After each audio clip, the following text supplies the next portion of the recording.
If you have $1,000 sitting in the bank and you want to see how you can turn the $1,000 into maybe $10,000 or even $100,000 in the stock market, I'm going to show you exactly how you can do that by the end of this video. Now, just so we're on the same page, the stock market is there so regular people like you and me can go out and invest in companies that make America, America. You can go out and invest in companies that you go out and spend money at. You can go out and buy shares in Chipotle or Amazon or Tesla or Nvidia, and now you can be the owner of one of these companies. If you buy one share of the Amazon company, you become one of the owners of the Amazon company. Now, the first thing you got to do when it comes to growing your $1,000 in the stock market into something a whole lot bigger is you got to set your priorities straight. And what I mean by that is, let me give you a little example. Let's assume that you have $1,000 right now.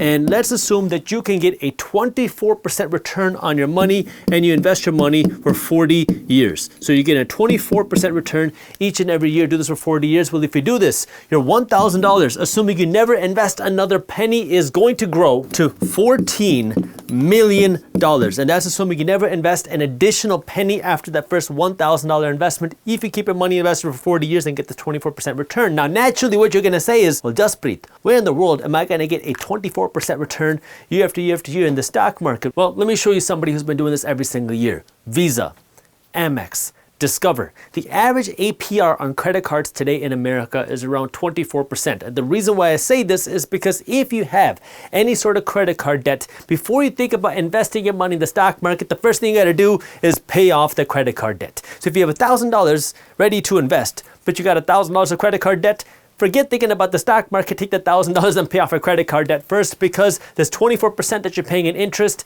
is very expensive. It is killing your returns, and you are the person that is making your credit card company rich. Now, the second thing you got to do before you go and invest your money in the stock market is you also have to save a little bit of money. Now, I prefer you to save a little bit of money before you pay down the credit card debt, but what I mean by that is you got to have at least $2,000 saved up for emergencies. It's not $2,000 saved up to go out and buy something. It's $2,000 saved up to protect you in case your car breaks down, in case somebody gets sick. It's there to protect you against an emergency. If you don't have a couple $1,000 saved up, now you gotta take that $1,000 and put it into a separate bank account that you don't touch and is there for emergencies. So until you have a couple $1,000 saved up, until you pay down your credit card debt, you don't even think about investing your money in the stock market, because right now you got better uses of that money, and those better uses of your money are priorities, which are number one, save a couple $1,000 and then pay down your credit card debt. Once you do that, now we can get serious about how do you actually grow this $1,000. And this is where you have the freedom to decide how you're going to get to where you want to get. Whether it's $100,000, whether it's $1 million, whether it's $10 million, you can now decide once you understand the formula to become wealthy in the stock market, because when it comes to investing your money, there's only three numbers you got to pay attention to.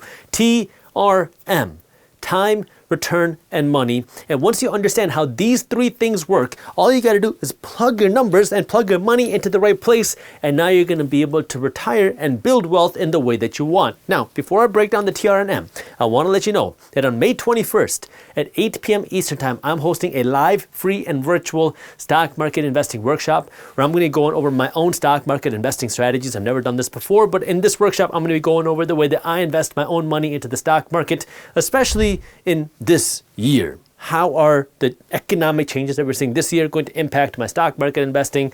What are the different ways that you can invest your money in the stock market? Whether it's investing in ETFs, index funds, and mutual funds, or whether you want to find an undervalued stock. I'll be going over all of this on my Stock Market Mastery Workshop. It's live, so yes, you'll be able to ask me questions, and it's completely free. All you gotta do is register. So if you wanna register for this workshop, I got the link for you down in the description below. Let me show you how the TRM work with some examples, and then I'll go over how you can actually do this. So let me start by talking about the T time. So let's assume that you invest $1,000 only today, and you never invest another penny. That's not what I want you to do, but I'm gonna stick with that example just for this hypothetical. So you invest $1,000 today, and you never invest another penny. You get a 10% annual return on your money, which has been the historical stock market average over the last 100 years. But now, let's mess around with the time. Let's assume that you invest your money for 35 years. So you don't invest another penny, you let your $1,000 sit in your investment account for 35 years. That means your $1,000 is going to grow to $28,000. If you gave yourself an additional 10 years, you let your money sit there and grow for 45 years, well, now your $1,000 is going to grow to $72,000. And if you can give yourself an additional 10 years, so now you let your money sit and grow for 55 years, now that little $1,000 would grow to $189,000. So the first thing you have to understand, if you want to make your money into something a whole lot bigger, the first factor you have to understand is time is the most valuable asset you have. The longer your money has to compound and grow, the wealthier you will become. We haven't even touched investing more money. We're talking about investing only $1,000 and that you can turn this $1,000 into 6 figures just if you give yourself enough time. And so one of the easiest solutions is to give yourself more time, except we can't go back in time and start investing 5 years ago or 10 years ago. And so the best second thing that you can do is start investing sooner rather than later because, well, you need time for your money to compound and grow. But now let's dig a little bit deeper. You can't impact and change how much time you have, but you can improve the R and the M. So let's take a look at now what happens if we change the R, the return that you get on your money. So same hypothetical, you invest $1,000 today, you never invest another penny again, but you let your money compound and grow for 45 years. If you can get an average 7% return a year, which is below the historical stock market return, that means your $1,000 after 45 years is going to grow to $21,000. Now, we already discussed in the previous example that a 10% return is going to give you $72,000. But if you can grow your money by 13% a year, this is a little bit above the average stock market return, then your $1,000 invested for 45 years would grow to $244,000. Again, this is assuming you never invest another penny after you invest $1,000 today. Now, the reason why I'm emphasizing this on the return side is because there are ways for you to get better returns on your money in the stock market. You've probably heard of people talking about risk versus return. The higher risk you take on, the higher potential returns that you can get. And this is where what you want to do as a financially savvy investor is figure out how you can get higher potential returns without really raising your risk. That's what you want to be able to do as a stock market investor, is figure out how you can get the highest returns with the lowest risk. That way you can maximize your returns while also making sure you're making money. So now we talked about the T, the time. We talked about the R, the turn. Now let's talk about the M, the money. So now let's assume again that instead of investing $1,000 today, you invest only $500 and you get the same 10% return for the next 45 years. If you do that, your $500 would grow to $36,000. Now we already know that if you invested $1,000 for 45 years at 10%, that means your money would grow to $72,000. But if you can invest $5,000 today, that means your money would be able to compound and grow to $364,000. So if you don't have time on your side, then the way that you can balance out this lack of time is by investing more money and also trying to get better returns. But if you still have time on your side, well, now you can get the benefit of time plus more money plus the higher returns, which now let's go into the deeper stuff of how do you actually do this? How do you actually put your money to work in the stock market? Now, the first thing that I want you to understand about this is that there are 2 general ways that you can invest your money in the stock market. Number 1 is what I call the passive investing way. Number 2 is what I call the active investing way. Neither of these involve you trading stocks. Trading stocks is you trying to find the next hot stock and you flip it in a few hours, a few days, a few weeks, even a few months. Investing is where you buy a good investment, whether it's a stock, an index fund, an ETF, a mutual fund, and you want to hold on to it for years, if not decades. That's how wealth is built in the stock market. It's not by trying to find the next hot stock and then constantly monitoring the stock price day after day after day to see if your portfolio is in the green or in the red.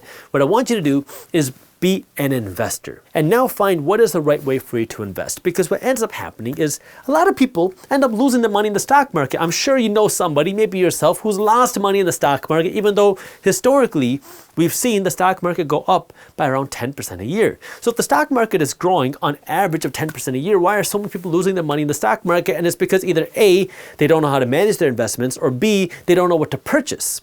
So when it comes to managing your investments, what that means is, well, the stock market goes up and down. And notice how I said up and down. I didn't say maybe down, I said it does go down. The stock market goes through booms and busts. These are a part of our economic system. They have happened for the last century and they will continue to happen. Every decade we see the stock market go through a boom and bust cycle. And so what you have to understand here is next time you go through a boom and bust cycle, you don't want to be the person that's selling out your investments because you're freaking out about the economy. Because guess what? It's very easy to panic. When bad things are happening, people assume that bad things will always happen. When good things are happening, people will always assume that good things will always continue to happen. But this is where I want you to remember that nothing can stay bad forever, nothing can stay good forever. Good times can't last, and either will bad times. And so this is where, if you're going through a bad cycle, You have to keep your emotions in check. When the 2020 pandemic was happening, everybody said the world is going to end. The whole economy is going to implode. The market's going to collapse. So people started selling out of their portfolios. They started selling out of their retirement accounts. And then some people, the financially savvy, were coming in and buying stocks at a huge discounted price. The same thing happened in 2008. When the 2008 great financial recession happened, people thought that the whole world was going to end, that the economy was going to collapse, that the whole financial system was going to melt down. People were selling out of their portfolios, and it created an opportunity for some people to come in and buy. Just like that, in the 2000 dot-com bubble bursting, people thought that the whole stock market, especially every tech stock, was going to collapse. The internet was just a fad and it was all done for. Well, that created opportunities for some people to come in and buy great investments at a discounted price. Now, what you have to do here as well is be logical. Because if you're investing in an asset that's on its way to bankruptcy, then yes, you want to sell. But if you're investing in something strong that's being impacted by the economy, but it's going to survive and you think it's going to be stronger in the future, that's when you don't sell. And now the next thing you want to think about now is, what do you actually buy? Because there's two ways to go about this. Is you can invest in the individual company, you can invest in the Amazon, you can invest in the McDonald's, you can invest in the Nvidia, you can invest in the Tesla, or you can invest in the S&P 500. The S&P 500 is a group of the 500 largest companies in the stock market. And now what you can do is, instead of going out and buying each individual company, you can just buy a fund that gives you exposure to these 500 largest companies. And if one of these companies in this fund start to struggle, like what Bed Bath & Beyond did, well then the fund would just kick out that company and replace it with a different one. This way it's completely passive for you. This way you don't have to worry about monitoring the company.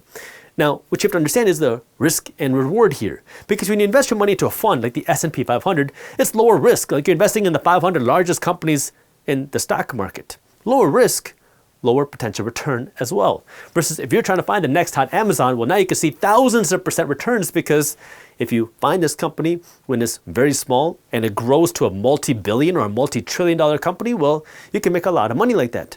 High risk, higher potential return. The problem here is most people will end up losing, especially if you don't know how to analyze your company, especially if you don't know how to keep up with your company, especially if you're not doing the work and the time to research that. Now, I'm not saying don't do this. I'm saying you got to understand what's right for you. For me, what I say is that 98% of America should be passive investors. 98% of America don't need to worry about trying to find the next hot company, because they don't have the time, the research, the interest to keep up with that company. For 98% of people, just find a fund, whether you're investing your money into the total stock market, into the S&P 500, into a large index. Just put your money into there and let the markets do their thing. And the next part about this is, how do you actually purchase? Because if you're investing in individual companies, what you want to do is you want to buy it at the lowest price possible. You don't want to overpay for a company. And this is where the mistake that so many people make when they're trying to buy a stock.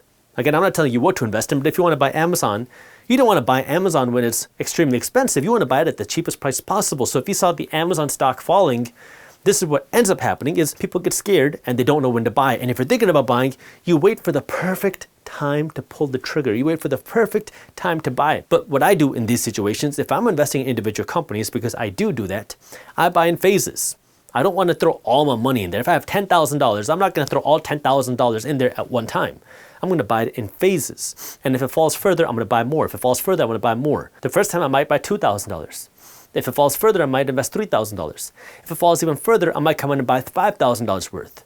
So now I'm buying in phases on the way down, and as it goes lower, I come in and buy more, but I have to be certain that this is a company that I want to invest in. Versus from a passive investments, it's a different strategy. From a passive investments, I have an automatic system where every Wednesday, money is pulled out of my checking account and is automatically invested into my portfolio of funds.